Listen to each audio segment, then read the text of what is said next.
Hello everybody and welcome back to the series on the Merchant of Venice, translating and analysing every single scene. Everything comes from the ebook at mrbruff.com, check it out. So scene 5 of Act 2, before Shylock's house, enter Shylock and Launcelot. Well, thou shalt see, thy eyes shall be thy judge, the difference of old Shylock and Bassanio. What, Jessica? Thou shalt not gormandize as thou hast done with me. What, Jessica? And sleep and snore and rend apparel out? Why, Jessica, I say. So what's happening here? Well, Shylock is talking to Launcelot, saying, well, you'll see, I'll let you be the judge of the difference between old Shylock and Bassanio.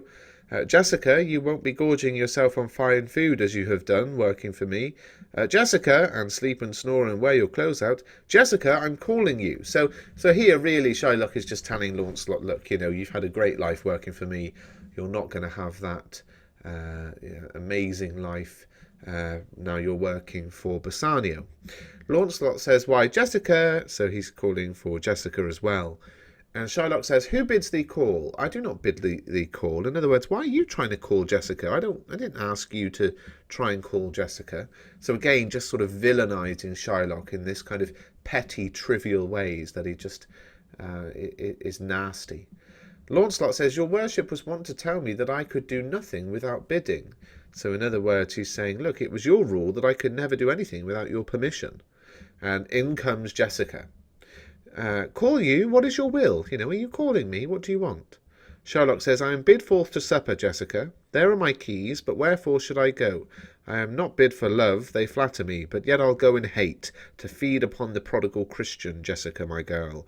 Look to my house, I am right loath to go. There is some ill a-brewing towards my rest, for I did dream of money bags tonight. So, here we have a speech where Shylock is saying, I'm invited to go out for dinner, Jessica. Here are my keys, you have them. But why should I go? I'm not invited because they like me, they're just flattering me. But I'm going to go in hate, to fill my belly with the reckless Christian, Jessica, my girl. Look after my house. I really don't want to go. There's something bad and unsettling brewing at the moment, because I dreamed about money bags last night. Now here we see that despite everybody's negative opinion of him, actually here Shylock saying something quite perceptive. Something bad is happening. He's right, of course.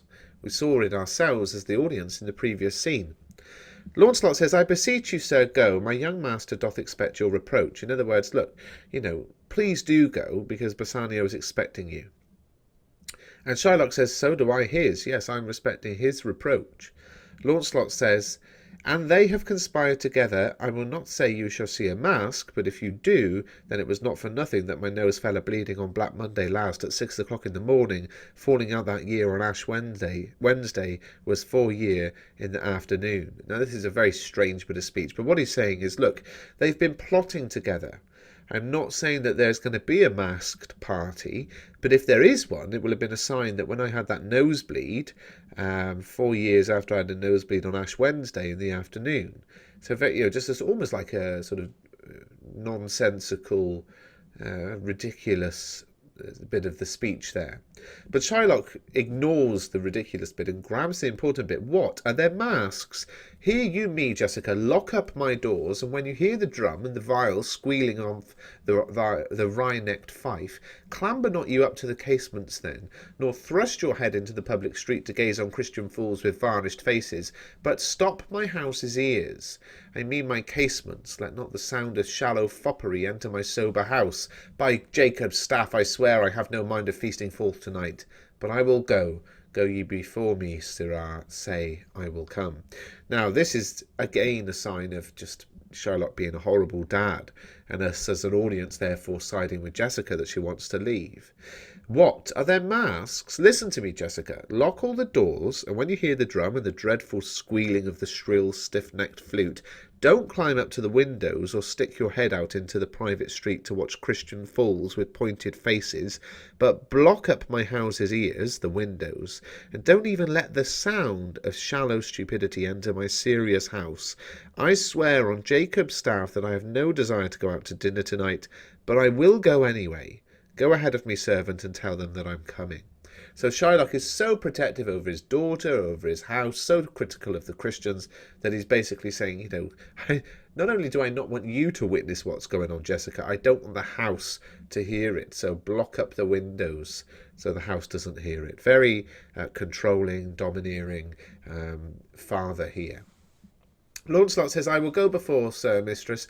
Look out of the window for all this. There will come a Christian boy, will be worth a Jewess's eye. So this is quietly to Jessica. He's saying, look, I'll go ahead of you to Shylock. And then he says, look, mistress, Jessica, when you do look out of the window, be on watch for this. There's going to be a Christian passing by who deserves to catch your eye. And Shylock says, what says that fool of Hagar's offspring, huh? So he sort of didn't hear that. And he says, what's that illegitimate fool saying? And Jessica says, his words were farewell, mistress, nothing else. You know, he said goodbye, that's all. Bit of dramatic irony there, where we as the audience know more than the characters on stage. We know that more took place than just that. You know, again now, dramatic irony undermines the character. Shylock looks stupid when he doesn't know the reality of what's going on. And Shylock says, the patch is kind enough, but a huge feeder, snail slow in profit, and he sleeps by day more than the wild cat. Drones hive not with me.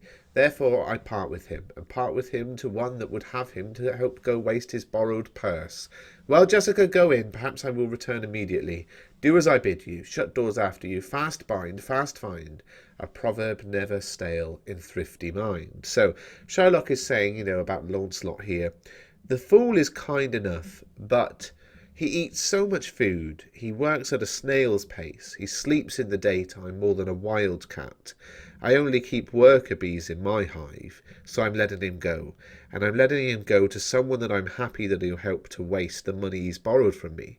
Now, Jessica, go indoors. I may come back straight away. Do as I told you. Shut the doors after you.